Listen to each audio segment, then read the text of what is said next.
Oi pessoal, hoje vou estar ensinando para vocês como que eu fiz essa cadeira linda de blogueira. Eu me inspirei na cadeira da Giovanna Ferrarese e da Bruna Vieira do Depois dos 15 e espero que vocês gostem. Para fazer a minha, eu utilizei essa caixinha de papelão. Caso você não tenha caixinha nesse tamanho, é só você utilizar uma folha de papelão. Esses moldes fui eu que criei, inclusive todos os moldes que eu utilizei até hoje fui eu que criei, estão todos lá na comunidade do canal, é só você dar uma olhadinha. Tô mostrando pra vocês como que vai montar esse papelão, caso você não tenha caixinha. A minha ficou assim. Eu não precisei montar, eu só cortei.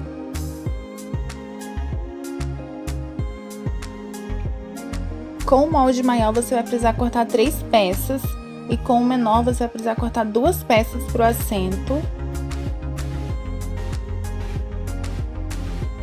Braço da cadeira, você vai precisar de 6 pecinhas dessas, 6 retângulos, 3 para cada lado. E para essa parte das costas, apenas uma peça.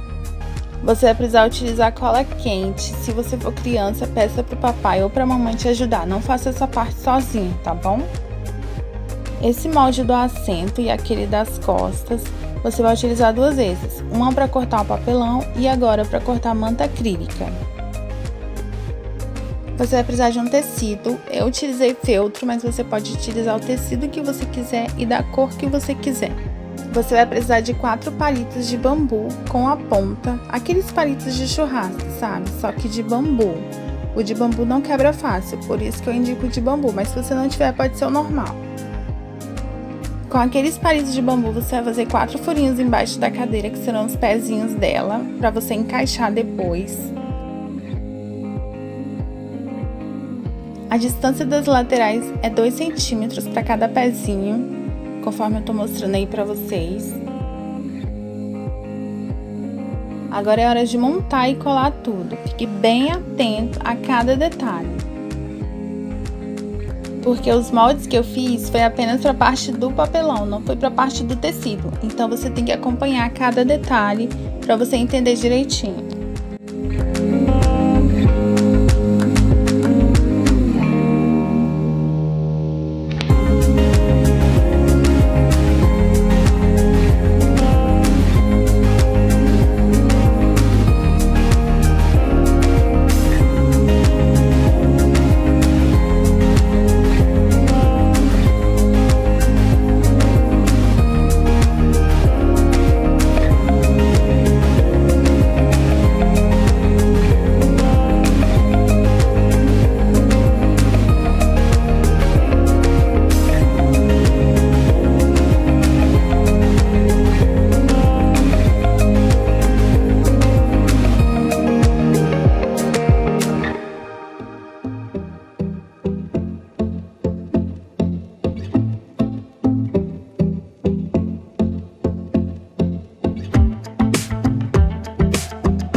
Então é isso, pessoal. Espero que vocês tenham gostado. Aproveita que tá aqui, curte, compartilha, se inscreva no canal. E se você tiver um tempinho, aproveita para acompanhar todos os vídeos que tá no canal. Tem vários tutoriais bem legais.